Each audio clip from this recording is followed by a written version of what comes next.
guys, hello everybody. Welcome back to the channel of called Continuous Improvement, the place where we continuously improve. Today we're going to be talking about the method called the watermelon effect. In that method, we're going to learn about it. Okay, I hope you like about this video. Let's carry on. Hello everyone. So we'll talk about watermelon effect today. Watermelon effect is something when the organization sets the KPI and they believe that everything is looking green because the KPIs which are being set, they show that everything is green and everything is under control. But when they go in detail, they identify the main problems which are underlying and no KPIs are set to see them.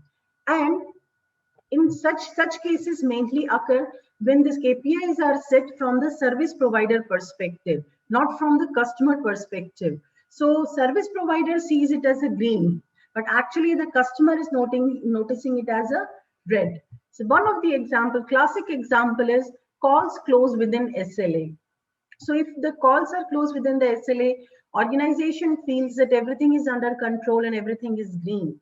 But there are underlying issues like how many tickets are getting reopened.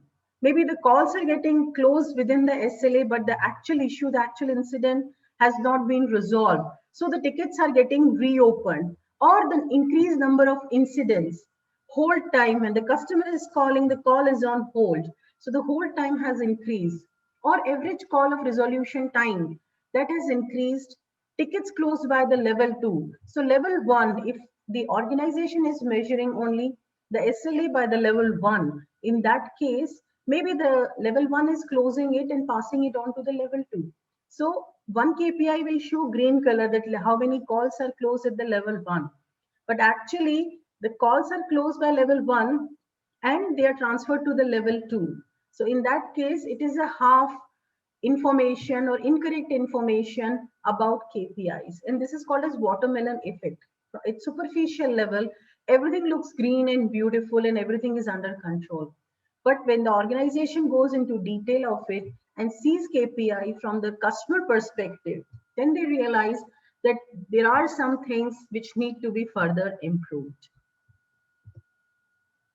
What are the causes of these KPIs? The main cause is that the KPIs are not aligned to the voice of customer from the customer perspective, of course, or the critical success factor from customer perspective. So that is the biggest reason when this watermelon effect takes place.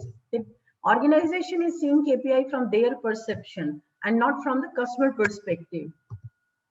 Silos are there within the team and the department and the section. Like we took the classic example of SLA. So there is a silo between the level 1 and level 2. So such kind of scenarios also create this watermelon effect. The next is limited visibility.